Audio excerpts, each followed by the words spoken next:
Welcome back to another episode of the Hansen Brothers Podcast.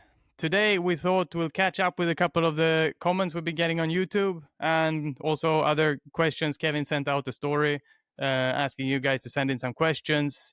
It's been a while since we caught back and checked up with all of you guys listening in. So yeah, hello Kevin. Hello. Yeah, it's great to get so many questions, to see the interaction, and just the variety, But I want to first of all, as it's a bit of a Q&A, I want to first of all ask you, how are you feeling? How I'm feeling? Why? Yeah, just how are you feeling? What do you Are mean? you It's feeling good? general. General. Are you It's okay? good. Are you not It's good. okay?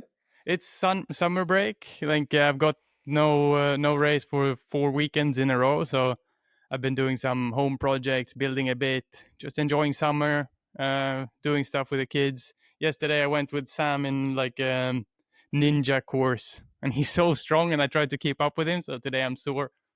How are you doing, Kevin? Sore from playing with kids.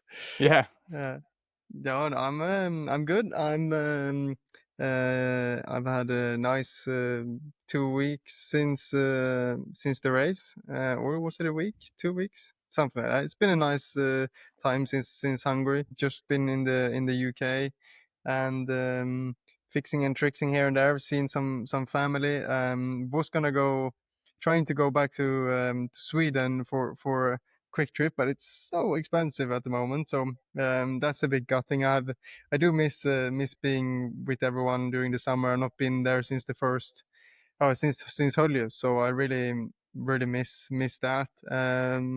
And just that's I would say is the only negative at the moment, being not in Sweden with all you guys in the Hansen family for almost 5 weeks now. So that's a bit of the negative, I would say. But otherwise, it's all good. And as you Nice. know, some fun things happening. Have you done some any motorsport related stuff? Have I been to any motorsport? Have I? No, I don't think so. Actually, I've not visited any racing. I just watched the F1, which I really enjoyed last weekend. Obviously, we actually let's get into one of the questions, because one of them is, what's your favorite type of motor to watch? And that for me, I really enjoyed the F1 race last weekend, because it was so like deep strategy. It's like, will it go down? Which strategy will work? But normally I love MotoGP, and I've not had a chance to watch that recently, as they're on their summer break. So August is really a quiet month, isn't it? Which is a bit frustrating, but that's Yeah, but how it's it is. good to relax also. It is. You need to calm down, relax, because our lives are such highs, and kind of these are the lows where you need to take them, because otherwise you can't cope with the highs. Because many times, that people ask me, how can you live the lifestyle you do? And it just comes from, we live flat out. How often do you get that question? How it They say happens, you say people always ask me. How often do you get that question? yeah, like once a month. Daily? That's quite often. Not daily. No. No, not daily.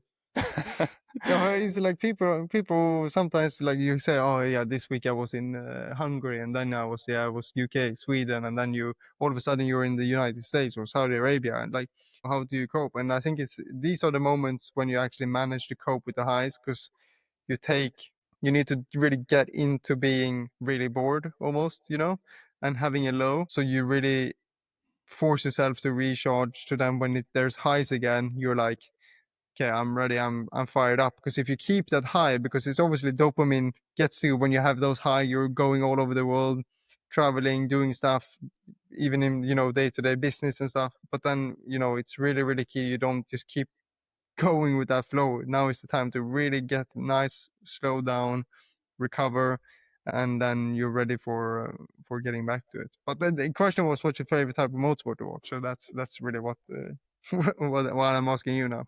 My favorite type of motorsport, I guess it's currently I am very into RC racing, radio control Yeah, racing. this is terrible. I mean, that's so much fun. So what we did was Sam had like a little one that was fun to drive, and whenever we went out to drive with it, he wanted to play with his toy all the time. Like I wanted to do something, you know. So what we did was we got like entry level competitive cars. Traxxas Giotto is the name. The super fast off road cars, can jump.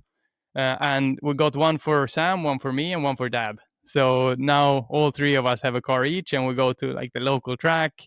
We did that a couple days ago. We went karting in the morning with Sam, and then we all went to drive the cars. There was a local race going on at the same time, and it's mind blowing in RC racing. This is why it's fascinating to me how much setup they can do. You know, the professionals, how good they are. They can do literally everything that we can do in a big car, and more. Like, so there is, What do you mean of about course, more? yeah. So How there can is there be more? springs, dampers. Dampers is cool because you know they're too small to have any clicks on them. So they have to change the oil inside the damper to a higher lower Wow. viscosity to change the stiffness of the damper, but also all of the geometry, literally everything. But then what fascinated me last time was that they say they changed the chassis depending on track and how it should feel. So they don't want the stiffest possible chassis. That's usually what we go for in car racing, that we have a very stiffest and lightest combination we can find, and that way none of the movement goes through the chassis. So instead it goes through the suspension, which we can control. But in these little RC cars, they can change the floor, they can take out screws, and they say that if they have a too stiff chassis, then they lose grip. So, like, literally, they do more than we can do in big cars. And also, all of Wow. these local guys in this local race that I'm at are super knowledgeable. Like, I spoke to some of them about changing the roll center and what it does and how it changes turn in and how you need to adapt that with your controller and your mapping on the throttle. It's kind of you think It's it's just a local unrestricted. RC radio control race, and then the guys know so much about motorsport. It's really cool. Yeah, in the end of the day, it's throttle, brake, turning, four wheels. Like Yeah, it's just that everything is super, super light. So I guess the physics are the same. yeah. And And so about the driving, they also, you know, they when they come off the throttle, they pitch forwards. They have to stay in the racing line because offline is dirty and it's hard to pass, because then if they dive, they get dirty tires. They have tire warmers. They have tire glue. They glue the tires. wow, Like the little tire incredible. warmers when it's on the bench is like, it's so cute and it's so awesome. It's like you should someone should pick up a proper broadcast and like put super tiny cameras so it looks like big cars but it's small cars, because now the problem is you can't really see what is what. Yeah. In my opinion, when you look at them on screen or something, it's like No, you it's moving can't. too It's quick. difficult to see. So if you like had tiny cameras that was like super close to the track and it looks like big cars, like that. There's a TikTok of this monster truck guy who Yeah. does Oh, mental stunts, and exactly. I thought that was real, but it's Me just a too. fake. It's just a little RC car.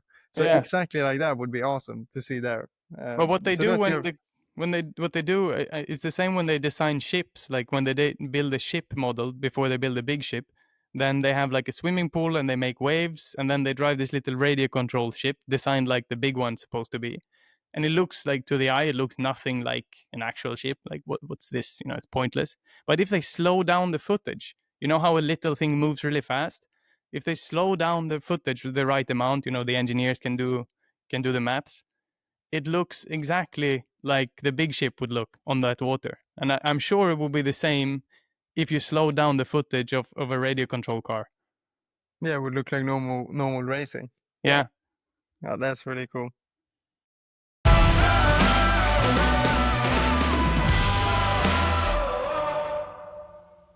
It is cool. So a So bit of that's like not the of course I watch Formula One too, but a classic Timmy Hansen to go super geeky on something that nobody else yeah, really goes geeky on. I love that. I love that. Welcome to the Hansen Brother Podcast. Kevin goes mainstream F1. Timmy goes weird RC racing. But if you're not a geek in something, who are you? Yeah, you're boring. Yeah, you're Who boring. are you? Yeah, A geek is awesome. They are the best because exactly. you're knowledgeable, but at least maybe be knowledgeable about something more people are interested about. Yeah, but in school you didn't want to be the geek because like then you're just like into maths and you're boring. But when you grow up, you have to be into something. You know, you have to be good at something or interested in something. You know, that's like where you find your personality and what you like to do. And if you find someone else, talk to them like, oh, I'm into music and I play the guitar. You know, it's really cool. Guitar geek, or we are motorsport geeks. Yeah, no, I agree. It's geeks are cool. And speaking of, let's say, not motorsport related stuff, we got a question that is who takes longer to wake up and get ready in the morning? Kevin Hansen. Quite. He's done. Quite. Next. Yeah. What do you do then? I wake up, I brush my teeth, I put some gel in my hair if I don't wear a cap. Sometimes I wear a cap. Yeah. That's it. Well, yeah, Sometimes I shower if I didn't shower in the evening. yeah, yeah. What do you do? You have to put Same. your. I'm dear brother. We've grown up exactly the same. We do exactly the same thing. No, you definitely Yes, take longer. I take longer eating breakfast. I love eating breakfast. I can sit for a long time eating breakfast if that's considered morning, getting ready in the morning. Like, but normally get up and then my problem. I eat breakfast for a long time, but then I also brush my teeth, fix the hair, put on some mega clover, and then that's all. Yeah. It's not what else can a dude do? We're not putting on makeup and stuff. So No. Yeah. Well, that's that question. Let's jump into the next question. yeah. Fun question though. Do you think having a consistent race steward throughout the season would be beneficial if there isn't one already? The input and explanations given by Rainis Nittis during Rally X is really enjoyable and probably helps consistency across the season. So I think we do have the same race director all the race. So Slaven Dedic. he's back in the days. I think he knows too. He was quite questioned, but he's learned a lot over the years, and now he's really good. He has a good relationship, I think, with most drivers. You can have a conversation with him, and he listens. But he He's also not as public and as visible as Rainis Nittis is. And I think no. that's what good about what Rainis is doing in Rally X. Like he's on camera, he's talking to the fans directly about why this was or wasn't a penalty. But yeah, we do have the same race director, but the system it works in the FIA is that you then also have to have the stewards. And Yeah, exactly. can you explain how But that works, Kevin? yeah, so the race director reviews the race and determines, if it's a red flag or if it's a restart, whatever it can be. He manages and overviews the race. If he looks at something and says, okay, he's had a report that there was an incident or something happening from the judge of the fact, which is these days him as well. So he watches the race, he takes the points and says, okay, that incident turn one on lap one, it looks like there's something breaking the rules. So I need to then report that to the stewards, and they will then take in the rule book into factual consideration, really review it into details, and take a decision if it's a penalty or not. So the race director just reviews and has the first initial point of saying, I think this is a penalty, and then sends that to the steward, or says that's not a penalty, that was just racing, not going to send that to the steward. So in the end of the day, he doesn't take any decisions, but he sends everything to the stewards to make the decision. And there's 3 stewards in Rallycross. But I think the reason why it's not so public anymore, after I think we all know the 2021 Formula One finale with the race director straight in the broadcast and all of that, and getting a lot of threats after and stuff. I think after that point, it's a lot more protective system around the race director and stewards in motorsport from the FIA, which I think is correct in many ways. But I also like, if you look at football, the judge or the referee is just on the pitch, speaks to the fans, speaks in the loud system, makes judgment calls in the moment. I love that side of sport because it's not that's what happens in Formula One. They review and it takes 2 hours later comes a decision that changes the race. Hmm. I love in the moment decisions, and then it's just about, it's like racing. You have to make a judgment and decide, and then after maybe it can be removed or not. It depends on the stewards, and like VAR in football. So that's how basically the stewards work. I would say I would like the race director to have more control. I would like him to maybe be more incorporated into the TV broadcast, so people to understand judgments more, because it's a fascinating sport, rallycross, when the contact is allowed. And if you explain that the right way in the broadcast, I think there will be a lot of opinions, which is great for conversations and for more awareness around the sport. So I think that's a really, really important point to try and push forward in the future. Don't you agree? Yeah, I agree. And also to speed up the penalties, like there's nothing worse than the winner of the race being decided 3 hours after we finished. Like Exactly. you gotta know when the cars cross the finish line who won, or maximum a couple of minutes after. But the difficulty in rallycross is that the races are so short, and the whole process with an incident being under review, that's when the race director has sent it to the stewards, and it's the same in Formula One and any other FIA motorsport. And when the stewards sit down in their meeting room, reviewing the footage back and forth, reading through the rule book word by word, like that's the process that takes a bit of time, and it is a very fail-safe kind of way. Then they have enough time to go through everything, and there's a lot of paperwork to be written and so on. But anything we can do, I think, to speed up those processes is good for the sport, so that when the race finishes, we know the winner.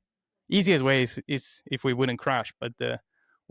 what's the fun in that? And Nothing. and speaking of stewards and incidents, the question here: what happened between you both and Andreas Backert? Is there still bad feelings? And I think that obviously the "is there still" comes from the 2019 World Championship decider, when everything happened in the stewards room 2-3 Mm. hours after the final. So the question here being, mainly, is there still bad feelings, and what happened? Yeah, and why was there bad feelings to start with? Let's begin there. So at the end of 2018, the manufacturers dropped out. I think this is worth much more than Yeah, you keep answering in saying a Q&A. episode after episode. Yeah, we need to make an episode about this. But then there was, for 2019 season, there were no factory teams, so we entered as a team, Hansen Motorsport, and what Andreas Backerud and Liam Duran was able to do was to get Monster on board and create the RX Cartel, which had a lot of fans, and they also had like a troll kind of machine or whatever people. I don't know. So there was a lot of memes going around, and then of course they were on the RX Cartel side, so we were the bad guys, and yeah, we got a lot of hate. We got a lot of bad comments. Got a lot of bad stuff going around, and it was very tense to go through that. Like we had to kind of stop interacting too much with the fans, reading comments and stuff, because there was always these kind of troll comments that would hate on you and me. So I stopped doing that. I had enough of that, and that's a bit where the tension was coming from. Also, we were so like, hard rivals through that year. It You was also you, been me, and Backrud. you and you two had obviously had some history before, and then we worked so much well together that season, and he was a bit, Liam didn't really perform as well as he did, so he was kind of on his own and carrying all the weight of let's say the cartel versus the Rebel versus Monster teams. He was carrying a lot of that. Mm. And going into the end, it was him versus us. I was leading the championship for, I think, 6 out of 10 races that year, and you led going into the last weekend, and it was just like the three of us going head to head into the last race. And I mean, in the end of the day, it was all decided in the final. If you search 2019 World Rallycross final, you will see exactly what we're speaking about. But um, you missed the gear in the start, starting on pole. Andreas got ahead of you, and then you had contact down in the bottom corner, and you spun. He didn't. You still managed to win the championship, but it was all judged in the stewards room, and he lost. You were equal on points. as you can understand, The it steward, was very, very quick run through of what happened. and what the steward said was just no further action. So Yeah, basically, we had contact. I was on the inside, and he went in the wall, bounced back into me, which led to me spinning around, me losing a lot of places. So in the end, the steward said no further action. yeah. And So you yeah, won you the championship. Yeah. is there still hard feelings since then? I think we'll always like remember that we were rivals, but there's absolutely no hard feelings anymore. But No, you know, for I've sure. loved having Andreas as like my arch nemesis for all of these years. It's been a great rivalry, so many battles on track, and I think us like during that time didn't like each other. I think that really helped the sport in the big pictures, and you For know, to sure. create these two sides. And although it was tough in the moment to hear so many negative things about yourself, I think it helped the sport as a whole. And in the Yeah, end, I and I won the think championship. So f you to everyone who wrote bad shit. well, you covered up the F word and you said shit, so that didn't really work for you, did it? No, but this is You haven't learned yeah. anything from Oh, your for me, it's not a swear word. That no, but it is a swear word in English.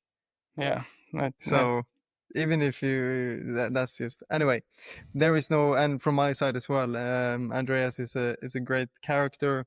I think I can't wait for him to come back in and race in the championship, in the world championship, going head to head again, because he's a great racing driver. He's a great character. He brings a lot of positivity, but he's not afraid to put his, as we were saying in Swedish, maybe it's an English saying, put your shin out, in his words, in his comments, in his putting down his foot in arguments. He brings a lot of excitement.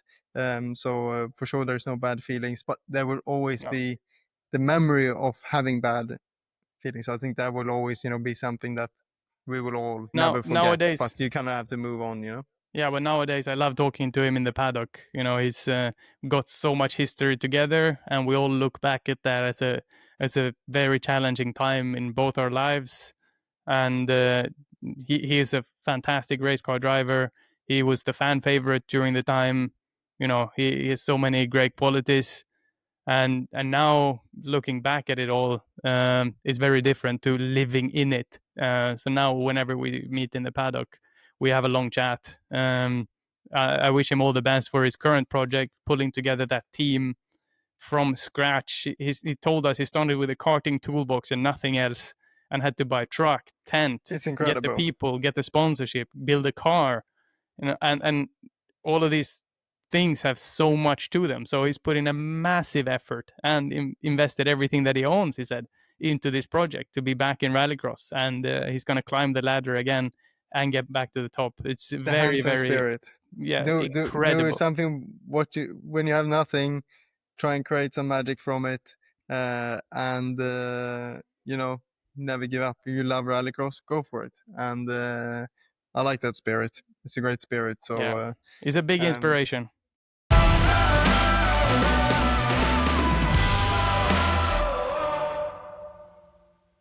Next question. I saw Belevskiy running in Euro RX. Do you think that he should make the step to World RX? His pace was actually impressive. Yeah, absolutely. What do you think? yeah, I think he should come on up. I think he's a very hard worker. He loves being very analytic, going into details. I think the Volland racing team should be involved. I think they work very hard. And hopefully in the future they will take that step. Obviously, the pace in Euro should be quite competitive because they're lighter and run a different fuel. But I think he has the qualities to be challenging well in the World Championship. So I really hope he's there, and he's a great character. He's not from a Scandinavian country, from Switzerland, and that's a nice another feature. Getting in another country to race on the grid is great, and I think he should make the step. But hopefully, in some ways, he wins the European, so he has no choice than to step up. Yeah, and I think his story is like quite telling for the big picture of rallycross at the moment. So Yuri has the possibility to go to World for sure. He's a good enough driver. He's got a good enough car, and then he has to think about like, do I want to join World? Do I have a realistic chance of winning World? Like probably not. We see the current European champion Patrick O'Donovan right now kind of struggling when he stepped up to world, and like I think the step is like it's so big. You go between winning European championship or struggling for a couple of years in world. And like, is it really better for you to be in the world championship than it is to win the European? That's the big question. And Yuri has obviously decided that he prefers to try and win in Euro than go into the world and get beaten by like KMS cars are incredibly fast. Everyone knows that. And you have to be a little bit stupid to go up against them and believe that you can win. We have been that stupid for many years, and we keep saying we can win. We haven't we actually can. beaten them, but We have a few one day, times. one day, We have a few times, but just not not in a in season. the whole season. Yeah. So it's tough, and I think that's one of the biggest problems for rallycross. That it's not all about regulations and here and there and cost and so on and so on. The fact that we are so few cars in the World Championship, in my opinion, is because it's so competitive and too many people know that it's not realistic to try and go into the World Championship and become world champion.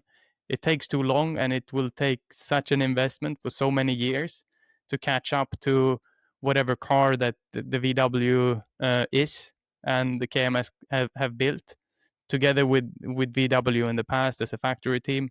Like it's just building a car with a one-off investment of building it. Say if you had $1 million, you develop a car, you maybe buy a WRC car.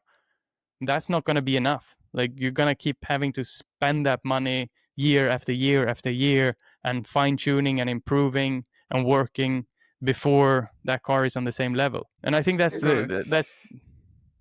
If you were gonna question what's the dumbest thing you ever done, go against the VW. Yeah, that's for sure. So many years. We still keep doing the dumbest thing we ever done, like year after year. Yeah, we keep going up with VW against them with the same car every year. That's the dumbest thing we ever do. Yeah, and keep believing that we can win. But hey, it's better believing that you can do something and then turning out not, than never believing it and not doing For it. You sure, know. So 100%. we're a bit dumb, we're a bit optimistic, but we're here and we're putting on a race. And if we have a good day, we can win. You know. Yeah, and I think with the last few years, there's not been anyone investing in the new the new regulations in rallycross top tier, because you couldn't really, it was very restrictive what you can build. So I think with the new regulation coming, it will be very, a lot of new projects. It will be cheaper to build. You will see maybe like maybe the OMSC team building a new car because they want to try and sell some after, because the regulation. So maybe they will build one, and then Volla maybe will build one. We'll build something. Will be a lot more new builds and a lot more new projects, which will keep pushing things forward again, and that I think will increase participation as well, and not being stuck with what we have. So yeah, I think it's for sure Yuri should come up and race with us from next year onwards. I would love that. We need more of the top Euro guys to step into the World Championship, because the bigger the grid, the more mixed everything is, and the more chances there are for drama to happen. So yeah, we definitely need that. And Yuri is top example of someone who should be in the World Championship. Yeah, 100% agree.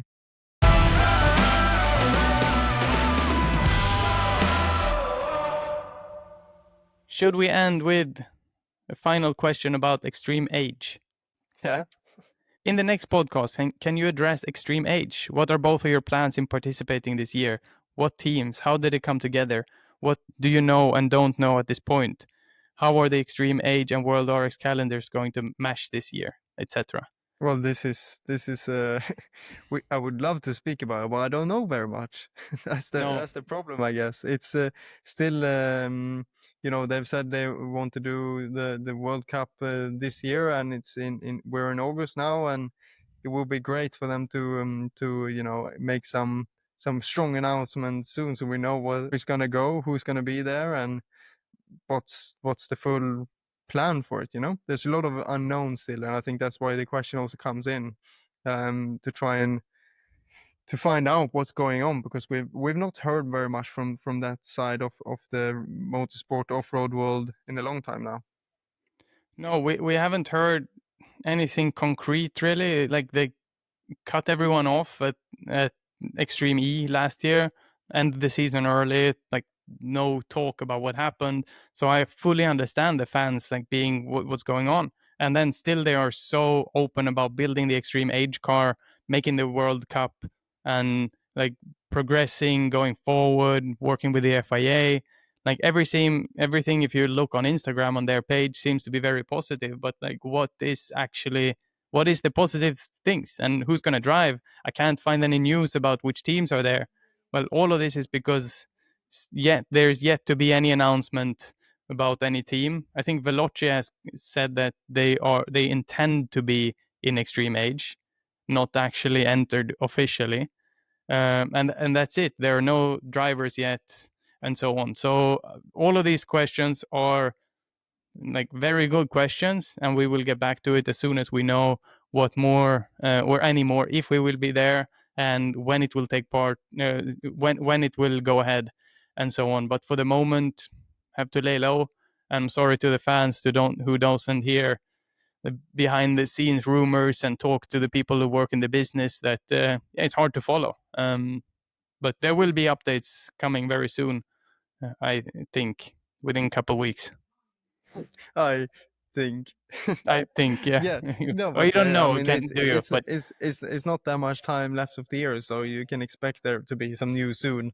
So we'll just have to, like Timmy said, as soon as that comes, there will be conversations here on the podcast. As soon as it drops, we'll try and answer all your questions again around it. It's been great answering your question this time.